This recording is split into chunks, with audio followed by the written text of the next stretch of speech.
Arnarfjöðrin var ævinlega tákn hinna hugrökku.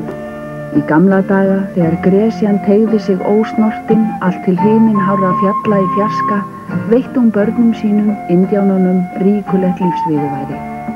Á grasigrónum sléttum sem teygðu sig allt út í sjóndeildarhring voru stórar vísundahjarðir á beit og freistuðu dáðrakkra veiðimanna indjána. Í silfurtærum ánum syntu fiskarnir í svo þéttum torfum að stundum var eins og vatnið kraumaði og þá gat verið erfitt að stinga árinni sinni fyrir borð. Og heiðloftin gáfu fólkinu ekki síður ríkulegar gjafir.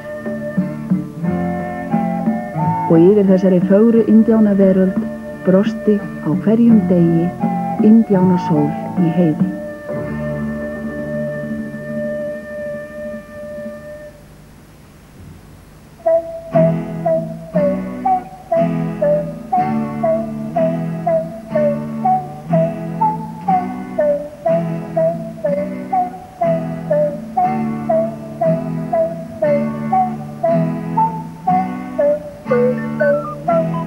Indjánadrengnum Arnarfjöður þótti mest gaman að leika sér við vinkonu sína Stjörnu. Öll sléttan ómaði af tónum og Stjarnalitla dansaði af fögnuði. En skyndilega kom haukur fljúgandi og réðst á kornhænuna.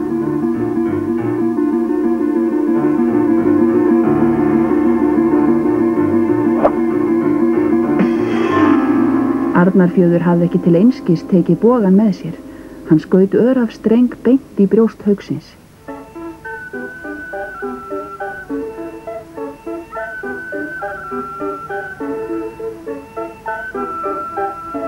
Þakka þér fyrir lífgjöfina, sagði kornhænan. Menn eiga að hjálpa minni máttar, svaraði Arnarfjöður.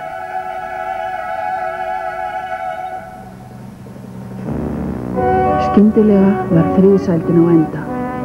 Dimm óveðurský hrönnuðust upp á himnin og fylltu fólkið í þorpinu skelfingu. Elstu veiðimennirnir sögðu óttasleiknir sögur af hættunni sem nú nálgaðist óðum.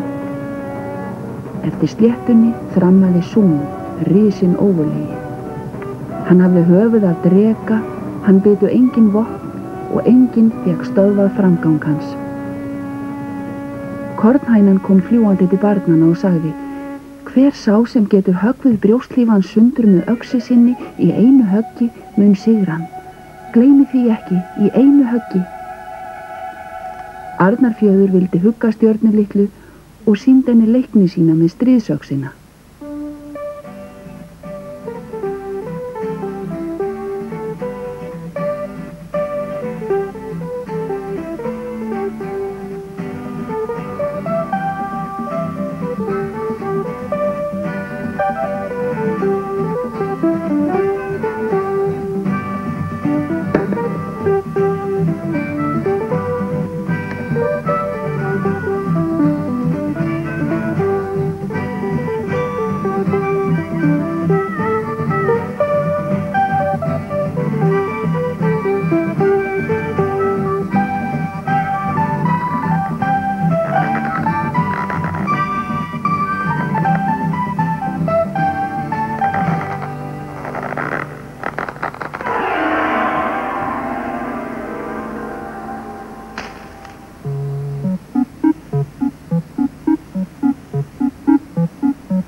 Risinn ógurlegi Sung nálgaðist tjaldbúðirnar þungum skrefum.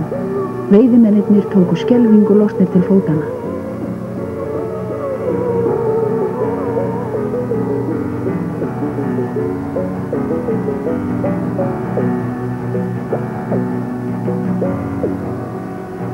Nema Arnarfjörður.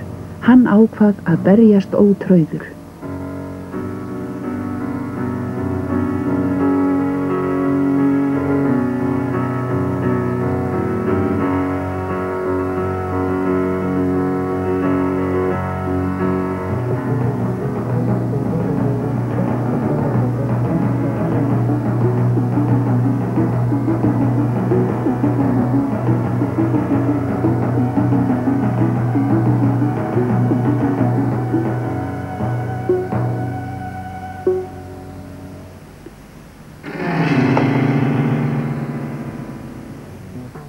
Leið og hvöss egg stríðsaxarinnar klauf brjóstlífina, hrundi dulargervi óvinarins.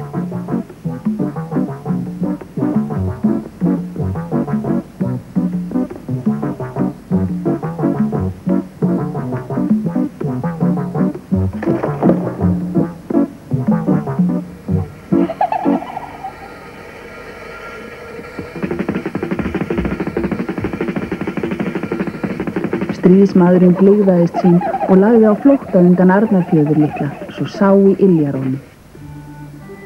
Allir fögnuðu afreki Arnarfjarðar og frægðans barst út hina víðáttumiklu Gresju. Gamli höfðinginn sjálfur færði Arnarfjörður viðhafna pípu sína, friðarpípuna, því drengurinn hafði fært þorpinu frið.